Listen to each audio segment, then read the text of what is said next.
I am photographer from my toes to my head. Totally, I do all my life photography. Since 11-year-old boy, I started to do photography, and I'm still doing it. So that's my profession, and in this, let's say, 30 years of career, I've done many kinds of photography, from analog, film, darkroom stuff, digital. I do video too, but last couple of years I specialized in 19th century photography, 19th century processes. That's like handmade photography.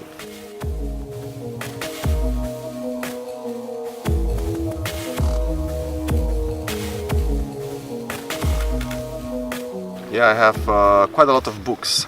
I mean, but it depends which one. Let's say I know that a couple of books changed my life, like Dancing Woolly Masters by Gary Zukov. It's like talking about quantum physics. In photography, if I have to,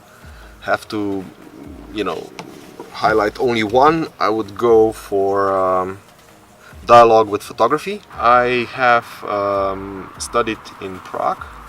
Like I did my BA, and then I worked for a year with Benetton, with Oliviero Toscani. And then I did my postgraduate studies in London. And now my workshops dealing with 19th century photography took me to United States. In Spain, I have a workshop. So this is I'm learning kind of stuff. But I'm also conducting workshops throughout Europe.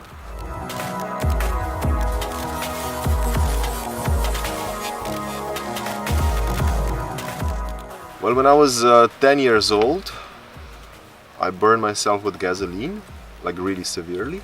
I almost died, and photography was kind of a good compromise, good activity that didn't demand like a huge physical. So this was one circumstance, and second one was this amazement of magic. You know, when you have this paper, you have this, and then you have like a photograph. You know, which is like out of nothing. Do whatever you do, but keep on doing it so long so that others cannot afford to ignore you anymore. Because with every activity, especially with art, because art, you need to eat, but you don't have to have a photo on the wall. So especially with art, artists in the beginning are totally ignored. And if you believe what you're doing, you just have to persist, and 10 years, 20 years, all your life, and hopefully a lifetime will be long enough so people will recognize and will not ignore you.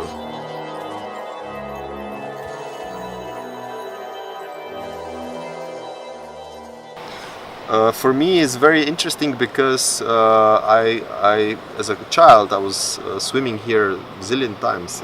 As a teenager, as a adults, I was bringing my kids here, but not in the last 3 years, and now actually everything changed, and it's very interesting to see how everything became so cultivated. So it's pretty impressive. Mm-hmm. Okay. For me, luxury is when, let's say, you make a mistake in your life. Are we talking about parking tickets or something bigger? Doesn't matter. You make a mistake that you didn't thought about it, you make a mistake, and you have enough resources, enough money to just pay and remain your peace. Because I know that this is actually, the peace for me is the biggest luxury you can have. And if the circumstances around you are supporting or not, sometimes are contradicting, sometimes it's a very stressful environment. But the luxury is that you remain peaceful. And if you have resources to pay the parking ticket and not think about it, if you forget about it, and that's great.